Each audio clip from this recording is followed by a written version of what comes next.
Guys, आज के इस वीडियो में हम सपोर्ट और रेजिस्टेंस के बारे में बिल्कुल बेसिक से एडवांस लेवल तक समझेंगे, क्योंकि सपोर्ट और रेजिस्टेंस का बेसिक से एडवांस नॉलेज होना सबके लिए बहुत ज़्यादा ज़रूरी होता है, चाहे हम एक शुरुआती ट्रेडर हों या फिर हमें थोड़ा बहुत अनुभव हो गया है। अगर हमें सपोर्ट एंड रेजिस्टेंस का सही ज्ञान नहीं है तो हम लंबे समय तक ट्रेडिंग में सस्टेन नहीं पाएंगे, क्योंकि सपोर्ट एंड रेजिस्टेंस इतना ज़्यादा महत्वपूर्ण होता है कि इसका इस्तेमाल हम ट्रेड लेने से पहले ज़रूर करते हैं। यानी कि जब हम ट्रेड लेने से पहले चार्ट पर टेक्निकल एनालिसिस करते हैं तो सपोर्ट एंड रेजिस्टेंस का इस्तेमाल ज़रूर करते हैं, क्योंकि इसके बिना टेक्निकल एनालिसिस अधूरा रहता है। तो आज के इस वीडियो में हम इसको बिल्कुल बेसिक से एडवांस तक समझेंगे कि सपोर्ट एंड रेजिस्टेंस क्या है, सपोर्ट एंड रेजिस्टेंस कितने प्रकार के होते हैं, स्ट्रॉन्ग सपोर्ट एंड रेजिस्टेंस को हमें कैसे ढूंढना चाहिए और हमें सपोर्ट एंड रेजिस्टेंस को कैसे ट्रेड करना चाहिए। हम सब कुछ बहुत ही आसान भाषा में समझने वाले हैं। आपको वीडियो को ध्यान से एंड तक देखना है और वीडियो को बिल्कुल भी स्किप नहीं करना है, क्योंकि अगर आप वीडियो को एंड तक देख लेंगे तो मैं गारंटी देता हूं कि आपको कोई और वीडियो को देखने की ज़रूरत नहीं पड़ेगी। गाइस, वीडियो को शुरू करने से पहले एक सवाल है कि क्या आप लोग चाहते हैं कि अगला वीडियो इस टॉपिक पर बनाया जाए कि ब्रेकआउट या ब्रेकडाउन फेल कब होता है और हम इसे सही तरीके से कैसे ट्रेड कर सकते हैं। अगर आपको इस टॉपिक पर वीडियो चाहिए तो आप लोग वीडियो को एक लाइक करके कमेंट सेक्शन में यस लिख दीजिए। हम अगला वीडियो इसी टॉपिक पर बना देंगे। तो चलिए वीडियो को शुरू करते हैं।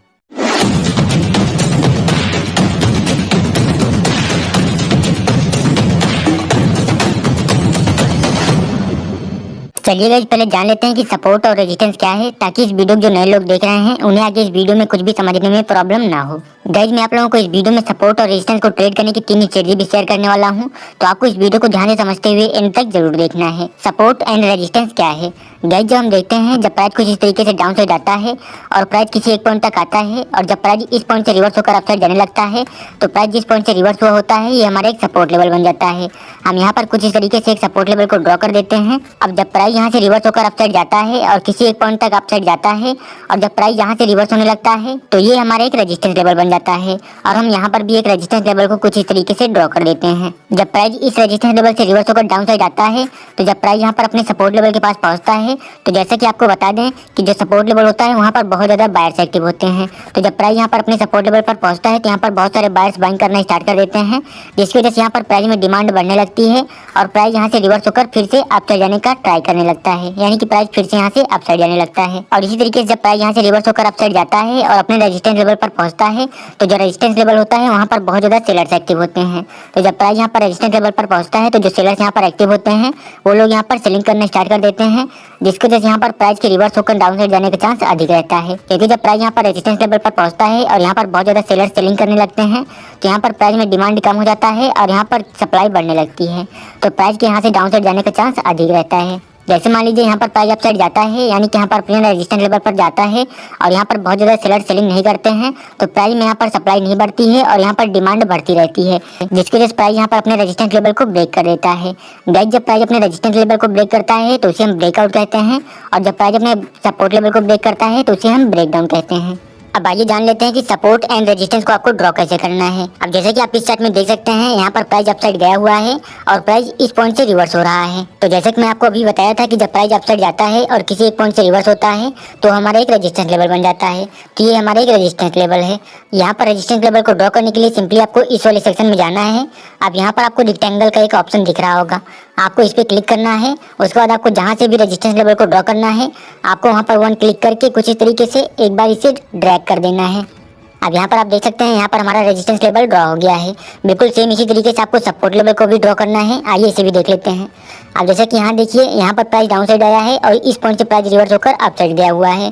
तो यहाँ पर भी हमें सपोर्ट लेवल को ड्रॉ करने के लिए सिंपली इस वाले सेक्शन में जाना है और यहाँ पर जो रेक्टेंगल का ऑप्शन दिख रहा है आपको इस पर क्लिक करना है। अब आपको इस पॉइंट को इस सपोर्ट लेवल के पास लाना है जहाँ से आप इसको ड्रॉ करना चाहते हैं सपोर्ट लेवल को, और उसके बाद यहाँ पर 1 क्लिक करके कुछ इस तरीके से ड्रैग कर देना है।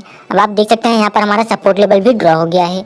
आपको बिल्कुल इसी तरीके से सपोर्ट एंड रेजिस्टेंस लेवल को ड्रॉ करना है। गाइस, आपको एक बात हमेशा याद रखना है कि आपको कभी भी सपोर्ट एंड रेजिस्टेंस लेवल को एक लाइन की तरह ड्रॉ नहीं करना है। आपको सपोर्ट एंड रेजिस्टेंस लेवल को हमेशा एक जोन की तरह ड्रॉ करना है। अब आइए जान लेते हैं कि सपोर्ट एंड रेजिस्टेंस कितने टाइप्स के होते हैं। उसके बाद हम जानेंगे कि सपोर्ट एंड रेजिस्टेंस को यूज करके आपको ट्रेड कैसे करना है। सपोर्ट एंड रेजिस्टेंस का फर्स्ट टाइप जो होता है उसे हम fixed support and resistance level कहते हैं। इसमें हम देखते हैं अगर प्राइस कुछ इस तरीके से अपसाइड मूव करता हुआ जाता है और किसी एक पॉइंट से प्राइस रिवर्स होता है, तो जिस पॉइंट से प्राइस रिवर्स होता है हम वहां पर एक रेजिस्टेंस लेवल को कुछ इस तरीके से ड्रॉ कर देते हैं और ये हमारे एक फिक्स्ड रेजिस्टेंस लेवल बन जाता है। और इसी तरीके से जब प्राइस डाउन साइड मूव करता हुआ आता है और प्राइस किसी एक पॉइंट तक आता है और इस पॉइंट से जब प्राइस रिवर्स होता है तो हम यहाँ पर भी एक सपोर्ट लेवल को ड्रॉ कर देते हैं कुछ इस तरीके से और ये हमारे एक फिक्स्ड सपोर्ट लेवल बन जाता है। गाइस हम इन्हें fixed support and resistance level इसलिए कहते हैं क्योंकि ये दोनों सपोर्ट एंड रेजिस्टेंस फिक्स्ड होते हैं, यानी कि ये चेंज नहीं होते हैं। अब आइए सेकंड टाइप के सपोर्ट एंड रेजिस्टेंस को जान लेते हैं। सेकंड टाइप का जो हमारा सपोर्ट एंड रेजिस्टेंस होता है वो है हमारा डे हाई एंड डे लो। इसका मतलब है कि जैसे मान लीजिए आज प्राइस इस पॉइंट से ओपन होता है और प्राइस कुछ इस तरीके से मूव करता हुआ अप ट्रेंड में जाता है और प्राइस इस पॉइंट तक आज जाता है और इस पॉइंट से रिवर्स होकर प्राइस डाउन ट्रेंड में कंटिन्यू हो जाता है। तो आज का जो हमारा डे हाई है वो ये वाला पॉइंट है, तो हमारा ये एक रेजिस्टेंस लेवल की तरह वर्क करेगा, यानी कि हम यहाँ पर एक रेजिस्टेंस लेवल को ड्रॉ कर देंगे कुछ इस तरीके से। अब अगर प्राइस फ्यूचर में अगर इस पॉइंट तक जाता है यानी कि इस रेजिस्टेंस लेवल तक जाता है तो प्राइस के हाई चांस रहेगा कि इस रेजिस्टेंस लेवल से रिवर्स होकर डाउन साइड आ जाए, क्योंकि जो हमारा डे हाई होता है वो हमारे एक रेजिस्टेंस लेवल की तरह वर्क करता है और यहाँ पर बहुत ज्यादा सेलर्स एक्टिव होते हैं। तो जो सेलर्स यहाँ पर इस रेजिस्टेंस लेवल पर एक्टिव होते हैं वो लोग इतनी आसानी से प्राइस को अपसाइड नहीं जाने देते हैं, इसलिए अगर प्राइस फ्यूचर में कभी इस पॉइंट तक आता है तो प्राइस के यहाँ से रिवर्स होने का चांस अधिक रहेगा। बिल्कुल सेम इसी तरीके से हमारा डे लो भी वर्क करता है। जैसे मान लीजिए प्राइस आज इस पॉइंट से ओपन होता है और प्राइस कुछ इस तरीके से मूव करता हुआ डाउन साइड जाता है और प्राइस इस पॉइंट तक जाता है और इस पॉइंट से मान लीजिए प्राइस यहाँ पर अप ट्रेंड में कंटिन्यू हो जाता है। तो जो ये वाला पॉइंट है यानी कि जहाँ से प्राइस रिवर्स हुआ है ये हमारे एक सपोर्ट लेवल की तरह वर्क करेगा और ये हमारा डे लो भी है, यानी कि आज के दिन में प्राइस इससे नीचे नहीं गया है। तो हम यहाँ पर कुछ इस तरीके से एक सपोर्ट लेवल को ड्रॉ कर देंगे। अब अगर प्राइस यहाँ पर कहीं से रिवर्स होकर इस पॉइंट तक आएगा यानी कि सपोर्ट लेवल तक आएगा तो प्राइस के यहाँ से रिवर्स होने का चांस अधिक रहेगा, क्योंकि जो हमारा डे लो होता है वो हमारे एक सपोर्ट लेवल की तरह वर्क करता है और यहाँ पर बहुत ज्यादा बायर्स एक्टिव होते हैं। तो जब प्राइस यहाँ पर अपने सपोर्ट लेवल पर पहुंचता है तो यहाँ पर बहुत सारे बायर्स बाइंग करना स्टार्ट कर देते हैं, जिसकी वजह से यहाँ पर प्राइस में डिमांड बढ़ने लगती है और प्राइस यहाँ से रिवर्स होकर फिर से अप साइड जाने का ट्राई करने लगता है, यानी कि प्राइस फिर से यहाँ से अप साइड जाने लगता है। अब जैसे कि आप इस चार्ट में देख सकते हैं ये चार्ट हमारा 13 मार्च बैंक निफ्टी का है। इसमें देखिए मार्केट इस कैंडल से ओपनिंग किया है और उसके बाद देखिए प्राइस यहाँ पर डाउन साइड आ गया है। तो आज का जो हमारा डे हाई हुआ ये वाला पॉइंट हुआ, क्योंकि आज प्राइस इसके ऊपर नहीं गया हुआ है। हम यहाँ पर एक रेजिस्टेंस लेवल को ड्रॉ कर दिए हैं, क्योंकि गाइस जो डे हाई होता है वो हमारे एक स्ट्रॉन्ग रेजिस्टेंस लेवल की तरह वर्क करता है, जैसे कि मैंने आपको भी बताया था। तो हम यहाँ पर भी एक रेजिस्टेंस लेवल को ड्रॉ कर दिए हैं। अब देखिए जब प्राइस इस पॉइंट से रिवर्स होकर इस रेजिस्टेंस लेवल पर गया है यानी कि प्राइस डे हाई पर गया है, तो यहाँ से प्राइस रिवर्स होकर डाउन साइड आ गया है। प्राइस यहाँ पर इस डे हाई को टच करके रिवर्स इसलिए हुआ है क्योंकि जो डे हाई होता है वो हमारे एक स्ट्रॉन्ग रेजिस्टेंस लेवल होता है और वहाँ पर बहुत ज्यादा सेलर्स एक्टिव होते हैं। तो जब प्राइस यहाँ पर डे हाई पर जाता है तो यहाँ पर बहुत सारे सेलर्स सेलिंग करना स्टार्ट कर देते हैं, जिसकी वजह से प्राइस में सप्लाई बढ़ने लगती है और प्राइस के वहाँ से रिवर्स होने के चांस बहुत ज्यादा होता है। थर्ड टाइप का जो हमारा सपोर्ट एंड रेजिस्टेंस होता है वो है हमारा PSY लेवल। गाइस जो 500 के लेवल्स और 1000 के लेवल्स होते हैं उन्हें हम PSY लेवल कहते हैं। जैसे मान लीजिए यहाँ पर बैंक निफ्टी 46,500 पर ट्रेड कर रहा है, तो जो हमारे यहाँ पर 46,500 का लेवल है ये हमारा एक PSY लेवल है, क्योंकि यहाँ पर 500 हमें देखने को मिल रहा है। और इसी तरीके से जो हमारा 47,000 का लेवल होगा वो भी हमारा PSY लेवल होगा और जो 46,000 का लेवल होगा वो भी हमारा PSY लेवल होगा। अगर हम इसे सिंपली समझें तो हम कह सकते हैं कि जो 500 के लेवल्स होते हैं और जो 1000 के लेवल्स होते हैं उन्हें हम PSY लेवल कहते हैं। जैसे मान लीजिए बैंक निफ्टी यहाँ पर 46,500 के अराउंड ट्रेड कर रहा है, तो जो 46,500 का लेवल होगा वो हमारा एक PSY लेवल होगा। गाइस जो PSY लेवल होता है वो हमारे एक सपोर्ट एंड रेजिस्टेंस की तरह वर्क करता है, यानी कि अगर प्राइस यहाँ पर इस PSY लेवल पर आता है तो प्राइस के इस लेवल से रिवर्स होने का चांस बहुत ज्यादा होता है। यानी PSY लेवल पर फुल डेडिकेटेड वीडियो बना रखा हूँ, आप उसे एक बार जरूर देख लेना ताकि आपको सब कुछ अच्छे समझ में आ जाए। जैसे कि यहाँ पर देखिए यहाँ पर 47,500 का लेवल है जो कि हमारा एक PSY लेवल है और यहाँ पर देखिए प्राइस गया है अपसाइड और यहाँ पर 47,500 वाले लेवल तक गया है और उसके बाद देखिए यहाँ से प्राइस रिवर्स होकर डाउन साइड आ गया है और उसके बाद देखिए यहाँ पर सेकंड टाइम भी प्राइस यहाँ पर इस 47,500 वाले लेवल पर गया है और उसके बाद देखिए यहाँ से फिर से रिवर्स होकर डाउन साइड आ गया है और यहाँ पर देखिए थर्ड टाइम भी यहाँ पर PSY लेवल पर गया है और यहाँ से फिर से रिवर्स होकर प्राइस डाउन साइड आ गया है। तो गाइस PSY लेवल जो होता है वो एक स्ट्रॉन्ग सपोर्ट एंड रेजिस्टेंस की तरह वर्क करता है, यानी कि अगर प्राइस किसी PSY लेवल पर जाता है तो प्राइस के वहाँ से रिवर्स होने का चांस बहुत ज्यादा होता है। अब आइए जानते हैं कि आपको सपोर्ट एंड रेजिस्टेंस लेवल को यूज करके ट्रेड कैसे करना है। सपोर्ट एंड रेजिस्टेंस लेवल को ट्रेड करने का हमारा फर्स्ट ट्रिक जो है वो है any candlestick pattern on support और रेजिस्टेंस लेवल, यानी कि आपको देखना है, जैसे मान लीजिए यहाँ पर एक रेजिस्टेंस लेवल है और प्राइस यहाँ पर अपसाइड जाता है और यहाँ पर अपने रेजिस्टेंस लेवल पर पहुंचता है और यहाँ पर आपको कोई बियरिश कैंडलस्टिक पैटर्न बन जाता है, तो यहाँ पर आपको वेट करना है। जब इसके बाद कोई नेक्स्ट कैंडल बने और इस बियरिश कैंडल के लो के नीचे क्लोजिंग कर दे, तो आप वहाँ से पुट साइड का ट्रेड प्लान कर सकते हैं। और इसी तरीके से आपको सपोर्ट लेवल पर भी ट्रेड करना है। जैसे मान लीजिए यहाँ पर एक सपोर्ट लेवल है और प्राइस यहाँ पर सपोर्ट लेवल पर आता है और यहाँ पर आपको कोई बुलिश कैंडलस्टिक पैटर्न बनता हुआ दिखता है, तो यहाँ पर आपको वेट करना है। जब इसके बाद कोई नेक्स्ट कैंडल बने और इस बुलिश कैंडल के हाई के ऊपर क्लोजिंग कर दे, तब आप वहाँ से कॉल साइड का ट्रेड प्लान कर सकते हैं। आइए इसे एग्जांपल से समझते हैं। अब जैसे कि आप इस चार्ट में देख सकते हैं, यहाँ पर एक रेजिस्टेंस लेवल है और यहाँ पर देखिए प्राइस इस पॉइंट से रिवर्स होकर आया है और यहाँ पर डाउन साइड आया है और इस पॉइंट से रिवर्स होकर फिर से मार्केट अप साइड गया है। अब देखिए जब प्राइस यहाँ पर इस रेजिस्टेंस लेवल पर गया हुआ है, तो यहाँ पर देखिए रेजिस्टेंस लेवल पर एक शूटिंग स्टार कैंडल बन गई है। अब जैसा कि आपको पता ही है कि जो शूटिंग स्टार कैंडल होती है वो अगर अप ट्रेंड के दौरान बनती है तो वहाँ से प्राइस के रिवर्स होने के चांस अधिक रहता है। तो ये वाली जो रेड कैंडल बनी हुई है, ये कैंडल यहाँ पर इस शूटिंग स्टार कैंडल के लो के नीचे क्लोजिंग कर दी है। आप यहाँ से पुट साइड का ट्रेड प्लान कर सकते हैं और उसके बाद देखिए प्राइस यहाँ से रिवर्स होकर डाउन साइड चला गया है। गाइज इसी सेम सेटअप को यूज करके मैं 4 मार्च को ट्रेड किया था बैंक निफ्टी में, जिसमें मैंने काफी अच्छा प्रॉफिट बनाया था। आइए उस लाइव ट्रेड को देखते हैं ताकि आपको और अच्छे समझ में आ जाए। गाइज ये चार्ट जो आप देख रहे हैं ये हमारा बैंक निफ्टी का है। यहाँ पर देखिए प्राइस अप ट्रेंड में गया हुआ है। यहाँ पर प्राइस 47,500 वाले लेवल पर गया है।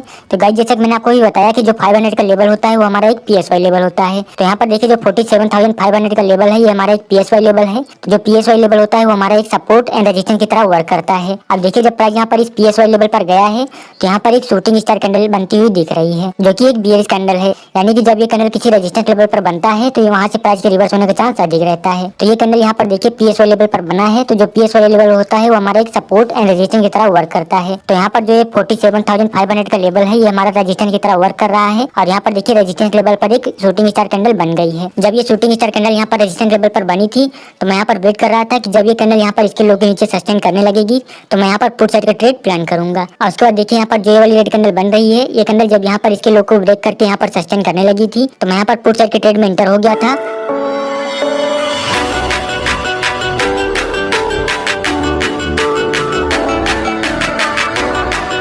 गाइस मैं आप लोगों को वही चीज़ें बताता हूँ जो चीज़ मैं खुद यूज करता हूँ और जो चीज़ मार्केट में बहुत अच्छे से वर्क करती हैं। गाइस अगर आपको वीडियो इन्फॉर्मेटिव लग रही है तो प्लीज़ वीडियो को एक लाइक करके चैनल को सब्सक्राइब जरूर कर लीजिए। सपोर्ट एंड रेजिस्टेंस लेवल को ट्रेड करने का हमारा सेकंड ट्रिक जो है वो है multiple candles on any support और रेजिस्टेंस लेवल। यानी कि आपको देखना है, जैसे मान लीजिए यहाँ पर एक रेजिस्टेंस लेवल है और प्राइस अपने रेजिस्टेंस लेवल पर जाता है और यहाँ पर आपको मल्टीपल ग्रीन कैंडल्स बनती हुई दिख रही हैं, तो आपको यहाँ पर कॉल साइड का ट्रेड नहीं प्लान करना है। क्योंकि अगर यहाँ पर रेजिस्टेंस लेवल पर मल्टीपल कैंडल्स बन रही है ग्रीन कलर की, लेकिन प्राइस यहाँ पर फिर भी अपसाइड नहीं जा रहा है, तो इसका मतलब है कि यहाँ पर जो ऑपरेटर्स हैं वो लोग यहाँ पर बायर्स को ट्रैप करने वाले हैं। तो इस कंडीशन में आपको यहाँ पर एक रेड कैंडल का वेट करना है। जब यहाँ पर कोई रेड कैंडल बनती है तो आपको यहाँ पर पुट साइड का ट्रेड प्लान करना है, आपको यहाँ पर कॉल साइड का ट्रेड नहीं प्लान करना है। आइए इसे एग्जांपल से समझते हैं। अब जैसा कि आप इस चार्ट में देख सकते हैं, यहाँ पर एक रेजिस्टेंस लेवल है और प्राइस यहाँ पर अपने रेजिस्टेंस लेवल पर गया है और उसके बाद देखिए यहाँ पर मल्टीपल कैंडल्स बनने लगी हैं। यहाँ पर देखिए जो मल्टीपल कैंडल्स बन रही हैं उनमें से मैक्सिमम कैंडल्स जो हैं वो ग्रीन कलर की बन रही हैं। इसका मतलब है कि यहाँ पर प्राइस में बहुत ज़्यादा बाइंग प्रेशर देखने को मिल रहा है। अब ये देखकर यहाँ पर बहुत ज़्यादा रिटेल ट्रेडर्स बाय करना स्टार्ट कर देंगे, लेकिन आपको यहाँ पर बाइंग नहीं करना है। आपको यहाँ पर एक रेड कैंडल को देखकर यहाँ पर पुट साइड का ट्रेड प्लान करना है। यहाँ पर देखिए यहाँ पर एक स्ट्रॉन्ग रेड कैंडल बनी हुई है और उसके बाद देखिए प्राइस यहाँ से डाउन साइड चला गया है। ये कॉन्सेप्ट बिल्कुल इसी तरीके से हमारा सपोर्ट लेवल पर भी वर्क करेगा। यानी कि अगर प्राइस अपने सपोर्ट लेवल पर जाता है और वहां पर आपको मल्टीपल रेड कैंडल्स बनती हुई दिख रही हैं, तो आपको वहां पर पुट साइड का नहीं ट्रेड प्लान करना है, आपको वहां पर कॉल साइड का ट्रेड प्लान करना है। आई होप आपको सब कुछ अच्छे समझ में आ रहा होगा। सपोर्ट एंड रेजिस्टेंस लेवल को ट्रेड करने का हमारा थर्ड ट्रिक जो है वो है हमारा रिटेस्ट बिफोर ब्रेकआउट और ब्रेकडाउन। इसमें आपको देखना है, जैसे मान लीजिए यहाँ पर एक रेजिस्टेंस लेवल है और प्राइस यहाँ पर अपने रेजिस्टेंस लेवल पर जाता है और यहाँ पर एक रिट्रेस देखने को मिलता है आपको, तो यहाँ पर आपको तुरंत कॉल साइड का ट्रेड नहीं प्लान करने लेना है। क्योंकि यहाँ पर जो रिट्रेस होता है ये यहाँ पर बायर्स के प्रॉफिट के बुक करने की वजह से होता है। यानी कि जो लोग यहाँ पर बाइंग कर रखे होते हैं, जब प्राइस यहाँ पर रेजिस्टेंस लेवल पर आता है तो जितने भी बायर्स यहाँ पर बाइंग किए हुए होते हैं वो लोग यहाँ पर अपने प्रॉफिट को बुक करने लगते हैं, जिसकी वजह से यहाँ पर हमें एक रिट्रेस देखने को मिलता है। तो आपको इस कंडीशन में यहाँ पर पुट साइड का ट्रेड नहीं प्लान करना है। आपको यहाँ पर वेट करना है जब प्राइस यहाँ से अपसाइड जाता है और यहाँ पर इस रिट्रेस के हाई को ब्रेक करे तो आप यहाँ से कॉल साइड का ट्रेड प्लान कर सकते हैं। ये कॉन्सेप्ट बिल्कुल सेम इसी तरीके से सपोर्ट लेवल पर भी वर्क करेगा। जैसे मान लीजिए यहाँ पर एक सपोर्ट लेवल है और प्राइस यहाँ पर सपोर्ट लेवल पर आता है और यहाँ पर आपको एक रिट्रेस देखने को मिलता है, तो आपको यहाँ पर कॉल साइड का ट्रेड नहीं प्लान करना है। क्योंकि जो रिट्रेस होता है ये यहाँ पर सेलर के प्रॉफिट के बुक करने की वजह से होता है। यानी कि जो भी सेलर्स यहाँ पर सेल कर रखे हैं, जब प्राइस यहाँ पर अपने सपोर्ट लेवल पर आता है तो वो लोग यहाँ पर अपने प्रॉफिट को बुक करने लगते हैं, जिसकी वजह से हमें यहाँ पर एक रिट्रेस देखने को मिलता है। तो इस कंडीशन में आपको वेट करना है, जब प्राइस यहाँ पर एक रिट्रेस देने के बाद यहाँ पर डाउन साइड आता है और यहाँ पर इस रिट्रेस के लो को ब्रेक करे तो आप यहाँ से पुट साइड का ट्रेड प्लान कर सकते हैं। गाइज इसी सेटअप को यूज करके कल मैं बैंक निफ्टी में ट्रेड किया था, जिसमें मैंने काफ़ी अच्छा प्रॉफिट जनरेट किया था। आइए उस लाइव ट्रेड को देखते हैं ताकि आपको सब कुछ अच्छे से समझ में आ जाए, आपको कोई भी डाउट ना रह जाए। अब गाइज जैसा कि यहाँ पर आप देख सकते हैं, यहाँ पर प्राइस डाउन साइड आया हुआ है और यहाँ पर देखिए 47,000 का एक PSY लेवल है। अब जैसे कि मैंने आपको ही बताया कि जो PSY लेवल होता है वो हमारा एक स्ट्रॉन्ग सपोर्ट एंड रेजिस्टेंस की तरह वर्क करता है। तो यहाँ पर जो ये 47,000 का PSY लेवल है ये हमारा एक स्ट्रॉन्ग सपोर्ट लेवल की तरह वर्क कर रहा है। अब देखिए प्राइस यहाँ पर डाउन साइड आया है और यहाँ पर इस सपोर्ट लेवल पर देखिए यहाँ पर 3 कैंडल्स बन रही हैं जो कि ग्रीन कैंडल्स बनी हुई हैं। अब यहाँ पर बहुत सारे रिटेल ट्रेडर्स देखे होंगे कि यहाँ पर ग्रीन कैंडल्स बन रही हैं, प्राइस यहाँ से अप साइड जा रहा है क्योंकि यहाँ पर सपोर्ट लेवल भी है, प्लस यहाँ पर हमें मल्टीपल ग्रीन कैंडल्स भी देखने को मिल रही हैं। अब यहाँ पर बहुत सारे रिटेल ट्रेडर्स ऐसे होंगे जिन्हें सपोर्ट एंड रेजिस्टेंस लेवल को सही से ट्रेड करना नहीं आता है, वो लोग यहाँ पर बाइंग करना स्टार्ट कर दिए होंगे, लेकिन आपको यहाँ पर बाइंग नहीं करना है। मैं यहाँ पर वेट कर रहा था, यहाँ पर जो ये वाली कैंडल बन रही थी मैं यहाँ पर वेट कर रहा था कि जब ये कैंडल यहाँ पर इस रिट्रेस के लो को ब्रेक करेगी तो मैं यहाँ पर पुट साइड का ट्रेड प्लान करूंगा, यानी कि मैं यहाँ पर 47,000 का पुट ऑप्शन बाय करूंगा। उसके बाद देखिए जैसे ये कैंडल यहाँ पर